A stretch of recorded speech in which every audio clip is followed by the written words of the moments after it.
오늘 하나님의 말씀은 여호수아서 22장 1절로 8절을 단락의 얘기를 보겠습니다. 22장, 23장, 24장은 여호수아서 전체에서 이제 그 마무리하는 단락이에요.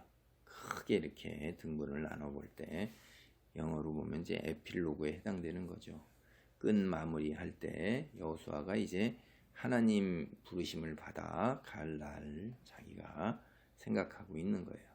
그래서 이 석장의 단락에 걸친 그 흐름의 이야기는 지금까지 이날까지 오늘의 이르기까지 그걸 회고하는 거예요. 그래서 오늘 특별히 22장 1절로 8절이 거기까지가 어떻게 모세의 뒤를 이어 이스라엘의 리더가 되어서 이날까지 오게 되었는지를 살펴보는 겁니다. 그리고 나서 뭐 하죠? 하나님 말씀에 불순종하여 반역하면 멸망한다는 이야기를 다시 한번 경고하는 거예요. 이건 모세도 늘 그랬어요. 경고하고 그러니까 이렇게 선지자로서 내다볼 때 이스라엘이 반역할 것을 다 내다보게 되는 거예요. 저도 제가 살아온 인생을 보고 경험을 보고 또 우리 주변에서 보면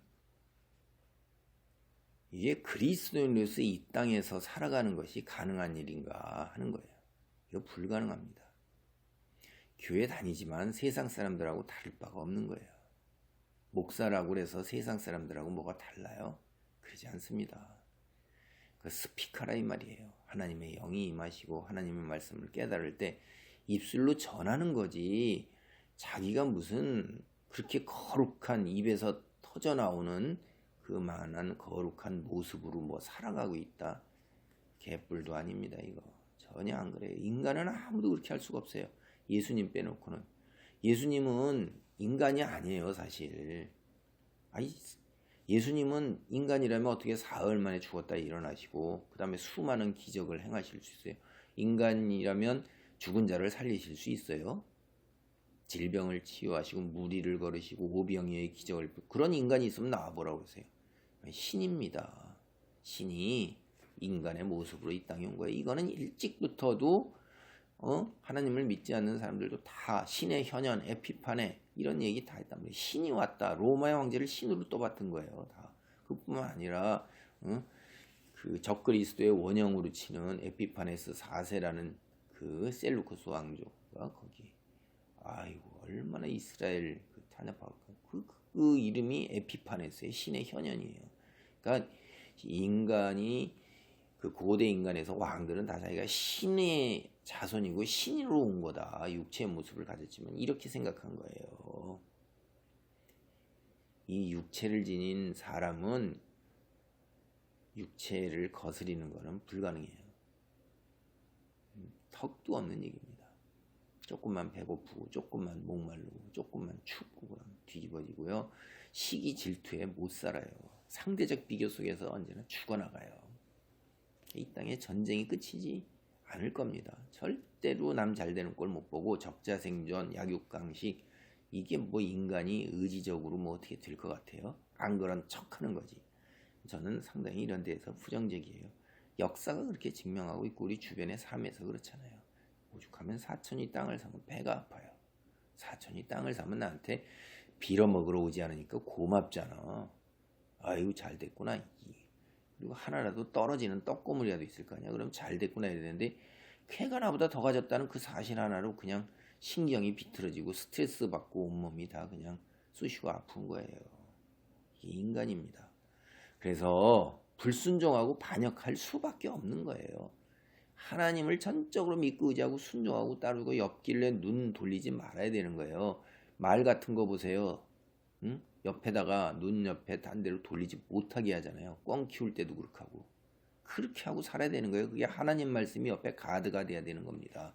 근데 그게 그렇게 쉬운 일이 아니라는 거예요. 그래서 늘 예배하고 기도하고 성경 읽고 그러지 않으면 약한 영이 틈타서 씨앗을 싹 생명의 씨앗을 뺏어간단 말이에요. 예, 이 부분에서 굉장히 어려운 거예요. 우리가 이 땅에서 그리스도인으로 살아간다는 게. 22장 1절입니다. 그때 여호수아가 르우벤 사람과 갓 사람과 므낫세 반지파를 불러서 그들에게 이르되 여호와의 종 모세가 너희에게 명령한 것을 너희가 다 지키며 또 내가 너희에게 명령한 모든 일에 너희가 내 말을 순종하여 오늘까지 날이 오래도록 너희가 너희 형제를 떠나지 아니하고 오직 너희의 하나님 여호와께서 명령하신 그 책임을 지키도다.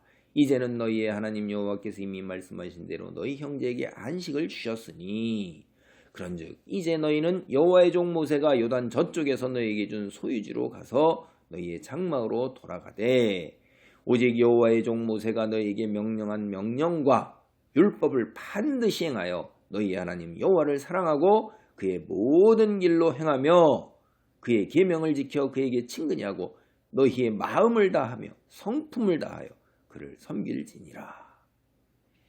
이 뒤에 보면 마음을 다하고 성품을 다하여 하나님을 섬길지니라 하는 것은 이스라엘의 쉐마가 생각나죠. 신명기에 이스라엘아 들으라 너희 하나님 여호와는 오직 하나님 여호와시니 너희는 마음을 다하고 성품을 다하고 힘을 다하여 주 너희 하나님을 사랑하라. 이게 우리가 그 이야기가 이 쉐마는 이스라엘이 매일 아침마다 반복하는 거예요. 그래도 우리가 그렇게 떠나기가 쉬운데 여호수아는 지금까지 말씀에 순종해 온 것처럼 앞으로도 여호와 하나님께서 모세를 통해 주신 율법에 순종하며 살 거를 당부하는 거예요. 모든 지파에게. 그리고 루벤, 갓, 므낫세 반지파는 이제 요단강 건너가는 거예요. 동쪽에 있었잖아요. 그들이 동쪽에 땅이 좋으니까 눌러 앉았을 때 허락한 조건이 그들이 스스로 우리 나머지 형제들이 다 땅을 차지할 때까지 우리가 같이 집을 떠나서 전쟁을 수행하리이다. 근데 사실 현실적으로 한번 생각해 보세요. 남자가 없는데 고대 세계에 유목과 농업을 할 때 그게 될까요? 그 다음에 외적이 침입해 오는데 주변에 가반 이방 민족들이 다 싹 다 전멸된 게 아니잖아요. 그것도 지켜야 돼요. 들짐승으로도 지켜야 돼요. 물리적 힘이 필요한 겁니다. 그래서 여기는 아마 순차적으로 교환 근무를 교대로 이렇게 와서 이렇게 순차적으로 다 온 게 아니라 돌아가면서 이렇게 해서 일정 기간 봉사하고 다시 집으로 지금도 보면 그런 것들을 옛날에 많이 봐요. 그런 거를. 그래서 그렇게 했던 걸로 이제 추정이 되는데 이들이 이제 돌아가는 거죠. 여호수아의 당부가 주의 백성이 하나님과의 관계를 유지하는데 꼭 우리가 지켜야 할 것 5가지. 첫째, 하나님 사랑하라. 이게 전부예요.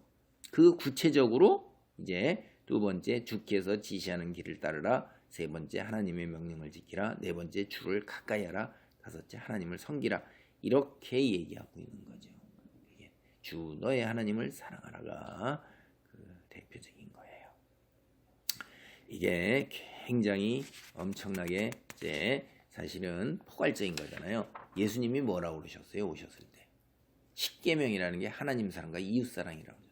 그러니까 벌써 깨닫는 사람들은 하나님께서 역사하셔서 이렇게 다 깨닫게 되는 거예요. 겉으로 드러나는 경건, 이거 우리는 인간 몰라요. 자기 자신을 알아요. 온 마음과 정성을 다하라. 이게 뭐예요? 삶의 모든 영역 아래에서 온 마음과 정성을 다해서 내가 그분을 섬겨라 하는 거예요. 그 다음에 이제 여호수아가 축복을 해요. 가나안 전쟁에서 얻은 수많은 전리품 있잖아요. 그 중에서 내 목을 챙겨 가라는 거예요. 8절을 보면 너희는 많은 재산과 심이 많은 가축과 은과 금과 구리와 새와 심이 많은 의복을 가지고 너희의 장막으로 돌아가서 너희의 원수들에게서 탈취한 것을 너희의 형제와 나눌지니라 하는 거예요. 하나님 축복하시는 거예요. 하나님 말씀에 순종하고 의지하면 내 손으로 얻으려고 그렇게 발버둥 친 거를 하나님께서 그 믿음 보시고 하나님께서 다 이루어 주시는 거예요. 우리는 이런 설교를 많이 들었어요. 저도 자라면서. 하나님께서 부어주시는 것이 우리가 뜻하고 기획하는 것보다도 감당할 수 없을 정도로 크다 하는데도 그게 와서 닿지 아니하고 그저 내 힘으로 어떻게 이뤄보려고 맨날 발버둥 치다가 세월이 다 간 것입니다. 그래서 근데 우리가 여기서 이제 하나 생각해 볼 것이 뭐냐면 이들이 동쪽과 서쪽으로 나눠졌잖아요. 과연 이들이 잘 지낼 수 있을까?